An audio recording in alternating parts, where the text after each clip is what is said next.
Doctor साहब thank you so much for joining us.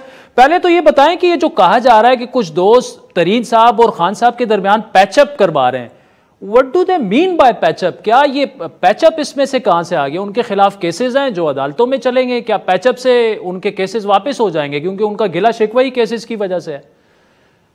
Sir ये एक अजम्पशन की बेस के ऊपर सवाल है और इसकी कोई ग्राउंड नहीं है। तो जब एक सवाल की अनफॉर्चुनेटली ग्राउंड नहीं है तो उसका जवाब देना जो ऐसे ही है जैसे हवा में तलवार चलाना, तो मेरे इल्म में तो ऐसी कोई चीज़ नहीं है।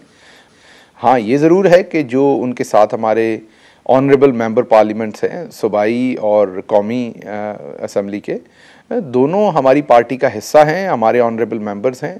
और अगर उनको लगता है कि किसी के साथ विक्टिमाइजेशन हो रही है हमारी पार्टी के अंदर, तो वो बिल्कुल पूरा हक रखते हैं, वो जैसे दूसरे तमाम मेंबरान रखते हैं वो भी रखते हैं कि वो प्राइम मिनिस्टर जो कि उनके लीडर हैं उनसे बैठ के बात करें। तो उन्होंने इस चीज़ का इजहार किया है। प्राइम मिनिस्टर को कोई प्रॉब्लम नहीं होगा उनसे मिलने का। करना पसंद फरमाएंगे कि ये जो क्वेश्चन आपने जम्पशन वाला कहा, इसमें क्या ये जम्पशन है कि पैचअप हो रहा है या ये जम्पशन है कि उनकी मीटिंग हो रही है तरीन साहब की खान साहब से? नहीं, ये तो ये स्टेटमेंट आपने दिया ना, ये स्टेटमेंट तो कोई लड़ाई थोड़ी है जो कोई पैचअप हो रहा है, ये तो स्टेटमेंट ही गलत है, तो उस पर मैं जवाब क्या दूं?